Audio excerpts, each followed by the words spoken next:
Hey, welcome to my channel. Today I wanted to talk about VR games. I can't speak for the Oculus games though. I mean, they look very awesome, but I have not been able to play them since I don't have an Oculus. But the Assassin's Creed game and the Valhalla, what is it called, game, they both look crazy. And I'd love to play them. But yeah, basically I'm a big fan of VR, and it's kind of sad to see how little games there are and how little games there are in development. I've been playing Blade and Sorcery for like 5 years now, I think, and it's still the best VR game I've ever played. Recently it got updated to 1.0. It was as amazing as I thought it was gonna be, you know. The only thing left now is to wait for mods. But anyway, that brings me to my first point actually, and that is developer teams are small and a lot of them are independent or even solo creators. I don't know how big the Blade and Sorcery team is, but I know that they aren't very big, but very passionate about their project, and they do a lot of good stuff with it, and they're very connected to the community. But still, it took them, I believe, 7 years to completely release their game and have it done. Of course, they had to lay out the whole framework for it and stuff, which took ages, so they had to build it from the ground up with very few references for them, since there weren't many VR games yet. That of course means the games that come out are smaller in scope and less amazing, or not less amazing, but not as impressive as a full budget complete AAA game. So the next thing is that the install base is too small. I know a lot of people that talk about VR bring up this point because it's true. Not a lot of people have VR headsets. It's not very expensive, but I don't think people realize how easy it is to play VR now.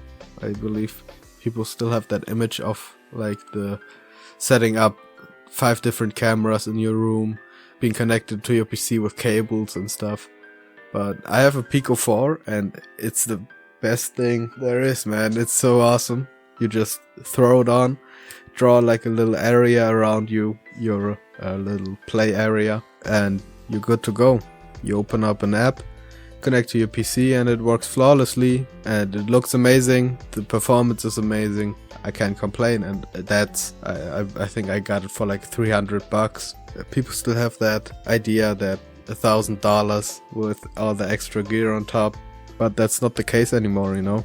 Especially with the Quest, they really try to make it accessible and spread it around the community.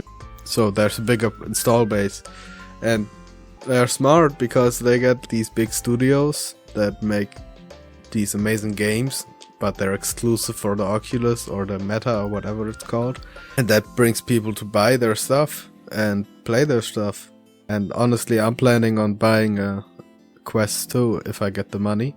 Then I'll get one for myself, because that seems like it's the future of VR right now. Steam VR isn't very impressive at the moment.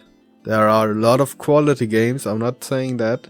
Grimlord, Undead Citadel, I think one is called.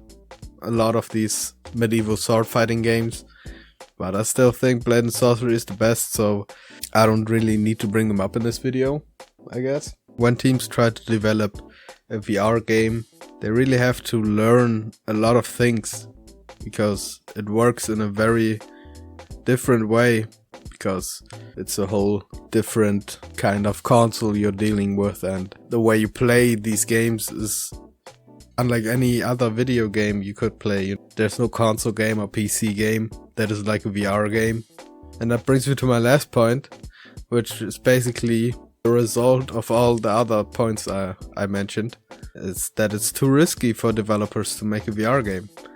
Even if they put in the money and the work, there's a big chance people won't like the game, or there's not enough people that like the game because the install base is too small. The estimated development time can be really imprecise, because you can't really predict something that hasn't been done a lot before, especially with VR, which comes with a lot of different new problems that weren't there in the other types of game development. So yeah, that's basically why Meta is really important right now, because they are a big company that is willing to risk their money on these games, and they are willing to create these games and spend the money in order to grow their market and make it a bigger thing in gaming, and pushing that market basically, so we can have more VR games and cooler experiences in VR, you know. I'm just imagining like in 20-30 years in the future we'll have like a completely immersive VR experience where we're just really in the world right there. I can't wait for the future of VR. I'm really hyped for that. So yeah, let me know what you think of VR in the comments. I might make another Blade and Sorcery video soon if you want to check that out. And yeah, thank you for watching. Leave a like and subscribe.